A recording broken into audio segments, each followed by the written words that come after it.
เจ้าถิ่นเพิ่นมาน้ำแนมมื้อนี่ย่านอ่าออกบ่ได้ว่าซั่นซะพี่น้องให้พ่อให้น้องสอนเพิ่นคุยกับชาวบ้านชาวเมืองให้อยู่รถอยู่รางซอย เนาะต้องเฮ้ยเอาดีๆได้ฮอดเรียกกันบาดนี่โอ้ย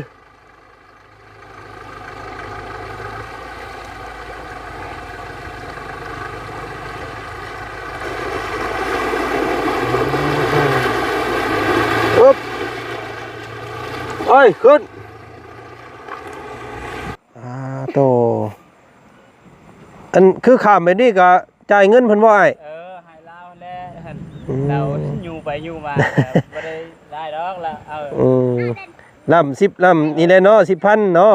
5,000 10,000ซำแล้วเฮาบ่มีก็แล้วยังเราอยู่ช้อยเวลายังบ่แม่นว่าเพิ่นก็สิเอาดวงเอาหลายเนาะซอยกันว่าซั่นซะปุ๊พี่น้องนี่พี่น้องเอ้ยเนาะแพลอยน้ำเนาะนี่พากันหามกันไปแบบซี่เลยเด้อพี่น้องเอ้ยนี่ รอบนึงเนาะ 10,000 เนาะ10,000ไปกลับได้บ่ไปกลับเลย 10,000 เนาะนี่ได้บาทนี่ใส่มาน้องสอนขึ้นก้อนเจ้าลองอยู่เห็นมันลมได้หั่นพี่น้องเห็นรถจักรเพิ่นขี่ไปอยู่กินนี่ได้เนาะโยน้องสอนแล้วเราเย็นไข่แล้วแตกอยู่ไข่ไก่ที่ไข่เล่าแล้ววัฒนาเพิ่นกำลังหาบน้ำอยู่ทางนี้พี่น้องไงมาสบายดีเนาะโตเนาะทีละคนเด้อเข้าโรงเรียนอยู่บ่นี่อยู่ป.ยังโตป.2ใจเย็นเอาปั่นกันคนละอันเด้อบ่ต้องเอาลูกเอาลูกปั๊บเนาะพี่น้องเลยนี่อ้าวโตฝนโอ้หลังคาเราเปื่อยไปหมดแล้วนี่เนาะปุ๊บ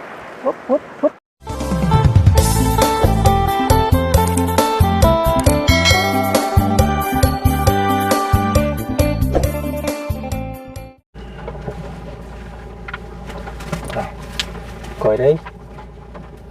ยิงน้องนี่โทรหาไปบ่ได้เด้เนี่ยกูเก่าเนาะ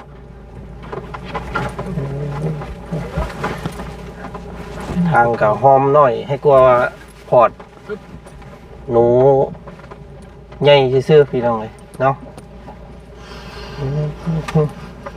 เอาตอนนี้ทางพวกเรากำลังสิพากันเดินทางเข้าหมู่บ้านพี่น้องเนาะบ้านไทยแห่เนาะบ้านไทยแห่บ้านน้องวาสนาเนาะที่ว่าผู้เล็กพี่น้องไอ้คำ2ห้วย2หู้กว่าสิฮอดก็ได้เนาะไปเยี่ยมไปยามถามข่าวเบิ่งก่อนแล้วก็ทางเบาเคยล่าแน่พี่น้องไอ้ทางเบาบุญสารวัตรแน่เพิ่นมีมอบเบื้องต้นเนาะช่วยเหลือเบื้องต้นจักสิได้หยังแน่แหละว่าซั่นซะพี่น้องให้เข้าไปเบิ่งน้ำกันจักสิข้ามได้หรือบ่เด้พี่น้องไอ้ฝนกระตกค่ำเนาะไปบ่ฮอดจอดบ่ถึงนี่ก็แม่นย่านบ่ได้พ้อกันอีกเด้อพี่น้องเอ้ยเห็นว่ามันแดดหลายมื้อแล้วเฮาก็เลยเสี่ยงมาเบิ่งมื้อนี้เนาะปวดข่อยมาหมดแล้วบาดโธ่พี่น้องเอ้ยโธ่มีผ้าบ่ซ้อนเอาตัวประกันมานำมื้อนี้พี่น้องเอ้ยเอาตัวเนาะพี่สบายดีเนาะสบายดีพี่น้องเอ้ยทางแม่นกสอนลงไปบินน้ำไปสระไปสระบ่วันนี้แล้วมืออื่นบุญได้สิโหโอ้ยพี่น้องไอ้เนาะทางเจ้าถิ่นเพิ่นมาน้ำแนมมื้อนี่ย่านออกบ่ได้ว่าซั่นซะพี่น้องไอ้พ่อให้น้องสอนเพิ่นคุยกับชาวบ้านชาวเมืองให้อยู่รถอยู่รางซอยเนาะต้องเฮ้ยเอาดีๆได้ฮอดเรียกกันบาดนี่ให้เป็นเสียชื่อเสียงดิคุณเราคนกุ้มเมื่อ มันต้องคือลมมาเลยเนาะ เฮ็ดเจดินได้มันไวดิ น่าจะเนมหันไปตามก้นเรา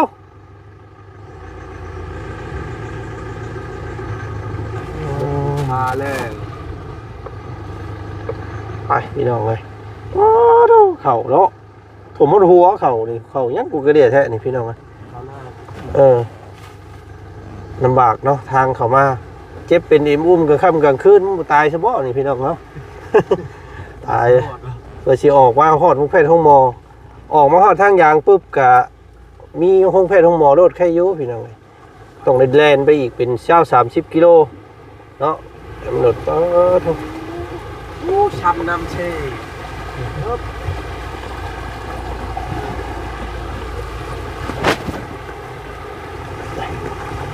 เอาเนาะเป็นรอบที่2ที่พวกเขาลุยกันเข้ามาพี่น้องเลยเนาะมารอบก่อนนึงก็ถือว่าผ่านออกไปได้แบบสลุยรอบนี้ย่านได้แต่ซุยแล้วค่อยเบิ่งตามเบิ่งเลยเครือกล้วยเนาะน้องสอนแบบว่าสมมุติว่าเฮาลักเอานี่ก็ได้บ่น้องสอนฮะขอให้เด้เนาะบ้านยังเคิงเขายันแบบว่ามันขมังมาเลยเนาะมันหิวว่าอะไรพี่น้องเลยทางนี้แหละไปตัดเอาเครือนึงหั่นบักลาเนาะมือเนาะทางนี้แหละมือไปตัดกล้วยรุ่นเบิ่งกันพี่น้องเลยเนาะไปพบไปพ่ออย่างแน่นำทางเท่าเข่าเราก็ออกไปชวนจะเลยก็ได้บ่เนี่ยพ่อได้อารมณ์ยานไปก็ได้บ่ได้แล้วเครื่องนึงแล้วอุดมสมบูรณ์เนาะต้นไม้ต้นตอกถือว่าธรรมชาติกว่าสิได้กงได้เกี่ยวเข่ากับพอดีนะทางนี้เข่าแบบเข่ากลางยัดแต่นั้นมีแล้วนี่มันดมอันมงอันว่ามันเป็นโกนมือนั่นนะห้ามขาดจากมาเราจะเยอะไปดึกนะลองเบิ่งเมื่อใช้ชุดกลัวชนนะเมื่อทางนี้ได้อยู่ใส่สุดบุบลงนี่ก็โอ้สงสิหารัดเอาปูเอาปลาเพิ่นคือบ่เฮ็ดเนาะเฮ็ดมันน้ำมันไล่มันก็บัดเดียวเลยเฮ็ดรัดเอานี่เฮ็ดลีเฮ็ดหยังมันสงสิได้แท้เพิ่นบ่ค่อยฮู้นะมีคือกันปลาหลายเกินแล้วอยู่ในมีน้ำมันมีปลาเนาะแม่ก็จะคิดว่ามันบ่มีได้ปลานะเพิ่นยังบ่ฮู้วิธีการหากินแบบนั้นนะอยู่พี่โตไปทอดเอารุ่นเมืองฮาวายตัวนี้พี่น้องเลยเนาะสิน้ำสิเลิกจังไดตามเมืองนำกันเนาะโธ่ระวังดิเสียวดิจะลุยต้องหันโอ้ยโกนหัวแล้วประตูนี่โอ้โหคนลุกเนี่ยคนลุกคนขี้อยู่เหี้ยแล้วกี่ดิเดียวคนเป็นปวดขี้ได้อะไรโอ้รีได้เนี่ยคนลุกรีได้กี่เนี่ยคอยผู้อยู่ใกล้นะคอยเบิ่งเนาะนี่บ่ลูกของล้างแม่แล้วเนาะผู้นี้แหละวะที่ไหนแม่นี้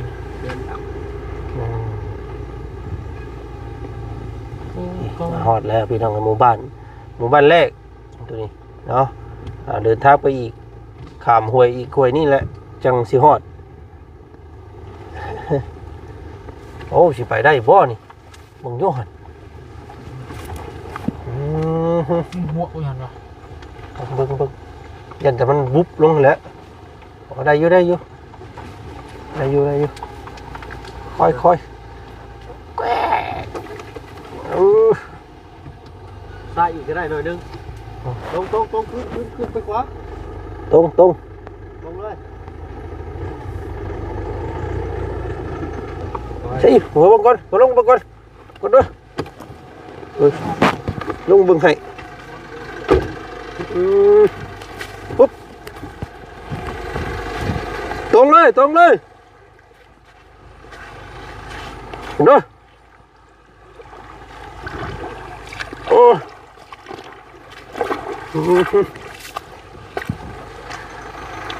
ได้อยู่มาเลย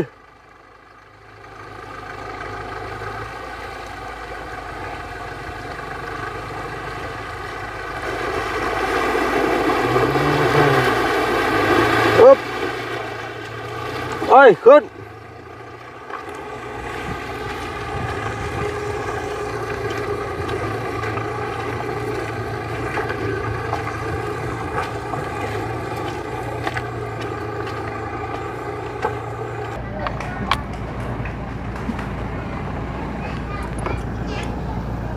บาทนี่ลุมตามรังมาเงี้ยพี่น้องเลยอย่างนอบาทนี่นอ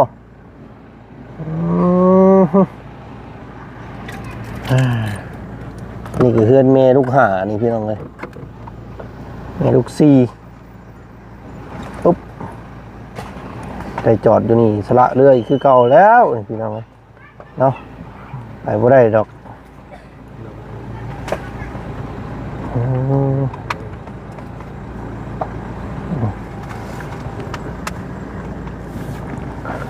อุ๊บ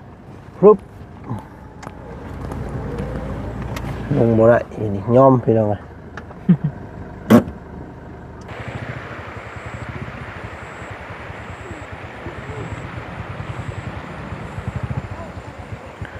น้ำเสียวกาดตายคักบาทนี่พี่น้องเลยเนาะโธ่ไปนี่ได้บาทนี่โอ้รถจักรเพิ่นก็สิให้อันเรือมาหับบ่โอ้ลำบากอันนี้น้อลำบากอีนี่พี่น้องเลยผู้ลอยมาแล้วเรือแพ โอ้ลึกอีนี่น้ำเนาะโอ้จนสิเพียงคอผู้พี่น้องเพียงอึกเนาะอันนี้ขนาดมันแดด 2-3 มื้อได้นี่คำว่าฝนตกเลยยังสิบ่เว้าเนาะโตอันคือข้ามไปนี่ก็จ่ายเงินเพิ่นบ่อ้ายให้เราแล้เราอยู่ไปอยู่มาบ่ได้ดอกละลำ10ลำนี่แหละเนาะ 10,000 เนาะ 5,000 10,000ซำละเฮาบ่มีก็ละยังเราอยู่ช้อยเวลายังบ่แม่นว่าเพิ่นก็สิเอาดวงเอาหลายเนาะซอยกันว่าซั่นซะโอ้นี่เนาะเอาค่อยเด้อ เอ้ยเพิ่นยู่ให้ได้พี่น้องไงเราก็ได้ฮะเนาะ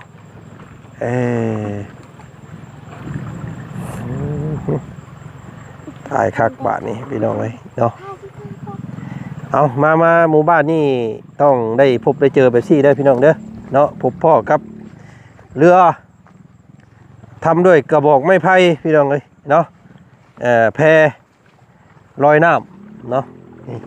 พากันหามกันไปแบบซี่เลยได้พี่น้องเลยนี่ เนาะ amazing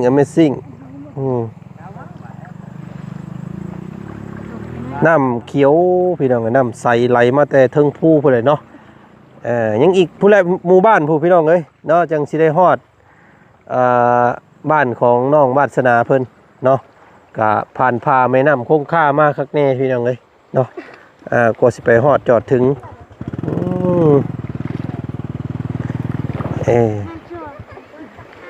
โต เวลาคนอาบน้ำอาบอยู่นี่บ่ครับฮะ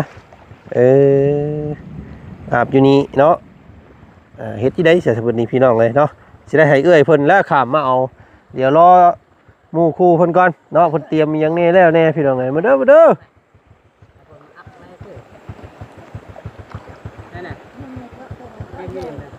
โอ้ประมาณแล้วโอ้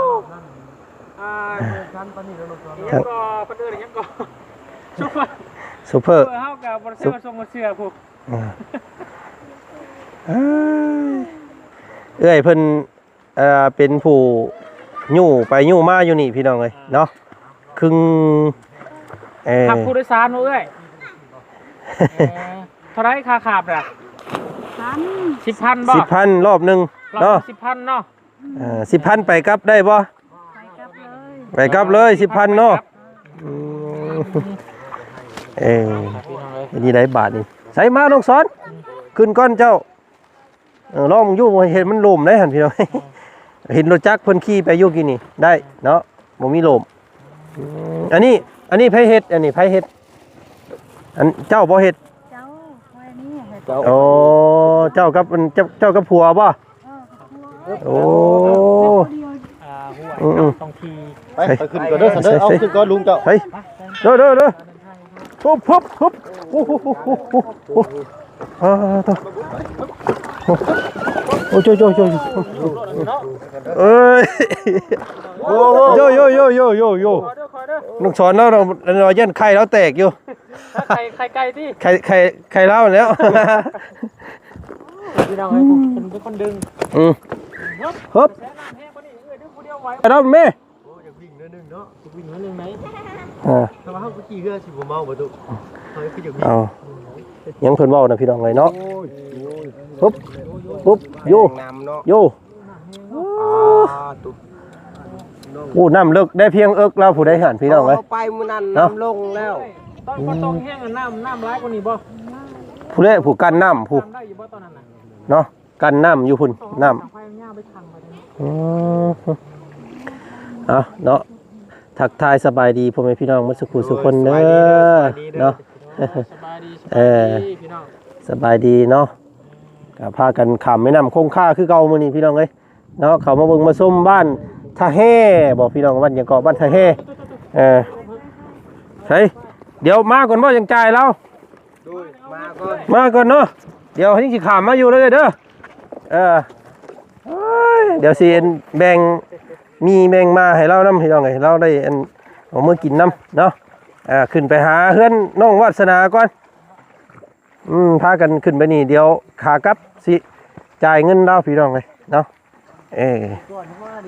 โดดน้ำครับเป็นแรงอาบน้ำของผู้เพิ่นอยู่นี่เนาะไปขึ้นไปเบิ่งพุ่นแหละคือตามสายน้ำขึ้นไปพี่น้องเลยเนาะเถอะ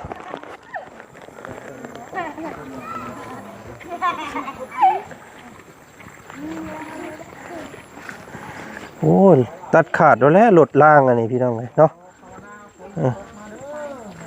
หลดล่างหมูได้เลยอึ๊บ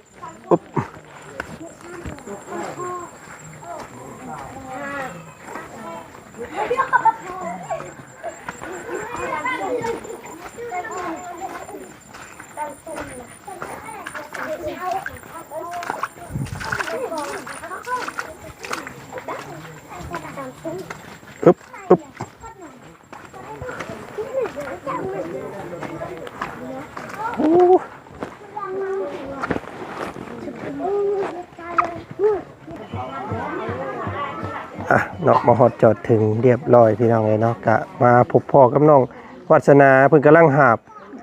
น้ำอยู่ทางนี้พี่น้องเลยมาสบายดีเนาะมาฮอดจอดถึงเฮือนชานบ้านซองของน้องเพิ่นเป็นบรรยากาศตอนค่ำมืดฟ้ามืดฝนมาพี่น้องเลยย่านฝนตกห่ำทางออกกับพ่อแห้งอันนี้เนาะพี่น้องเนาะเฮ็ดจังได๋ดิบาดนี่โธ่โอ้มืดมัวมาเลยพี่น้องเลยเนาะเขาก็ทำเวลาแข่งกับนั่นแน่แข่งกับ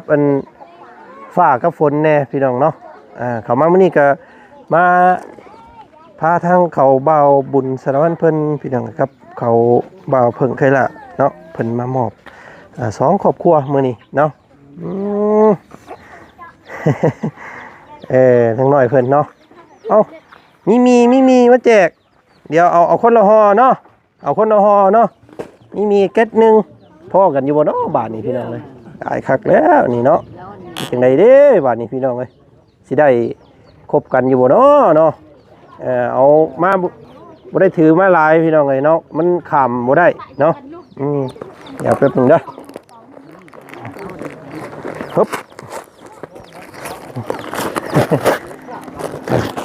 ย่างเข้ามาเอาคนทีละคนเด้อเดี๋ยวขอบใจน้ำขอบใจสิไปเนาะมาเลิกลามาเนาะเอา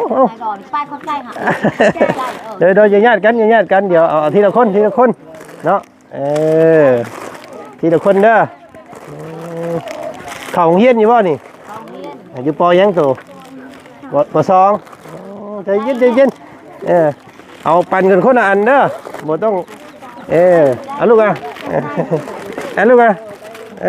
ปั๊บเนาะพี่น้องเลยนี่เอ้าเอ้า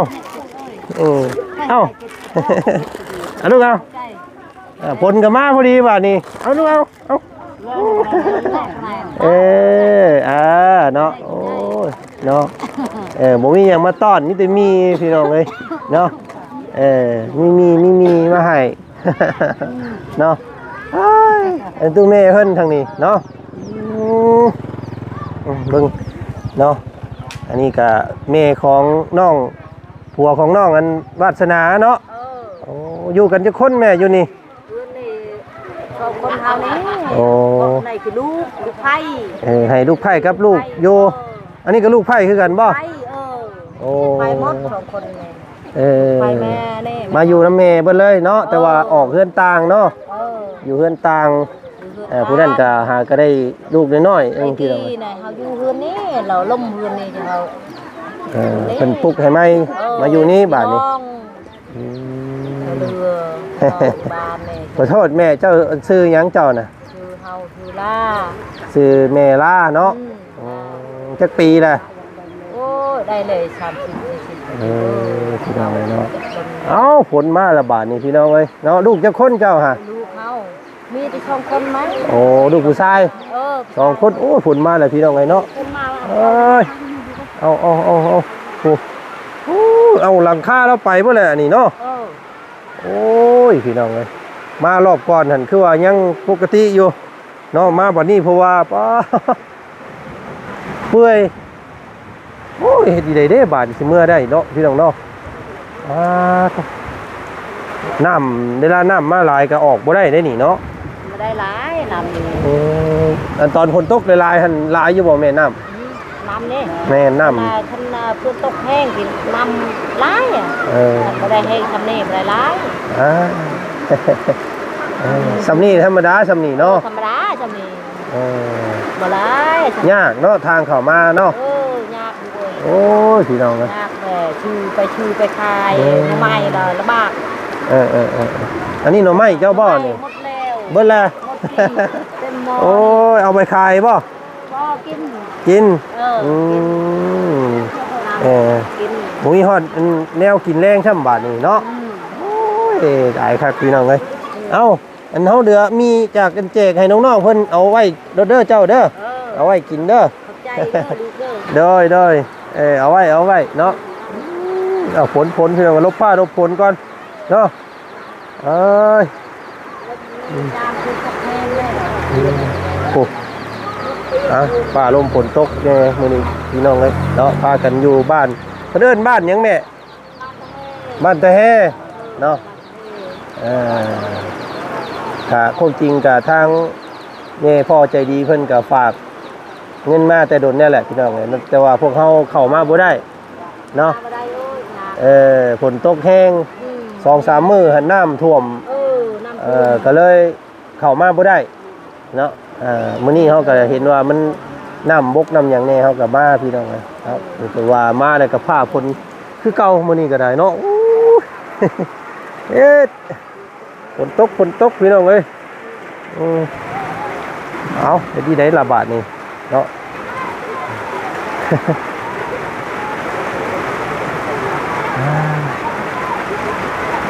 หัวใส่หัวเปียกเบิดแล้วข้างใน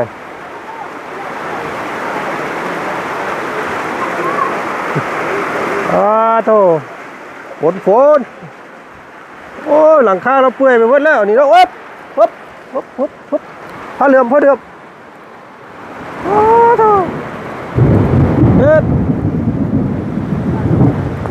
พี่น้องไงส้นผ้าส้นฝนอยู่สะก้อนบาทที่นี่เนาะเดี๋ยวทาง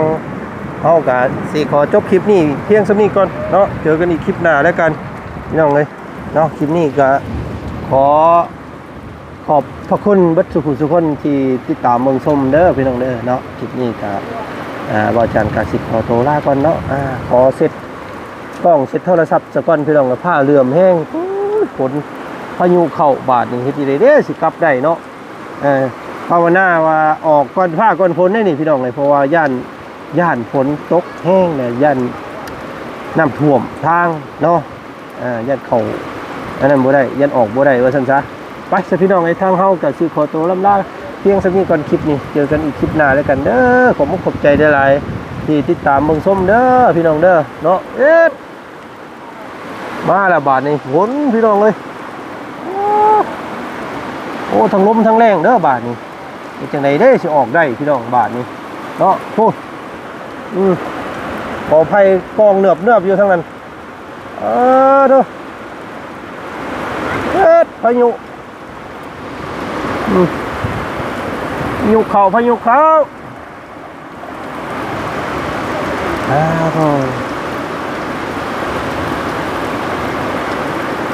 มาพร้อมฟ้าพร้อมฝนพี่น้องเลยมื้อนี้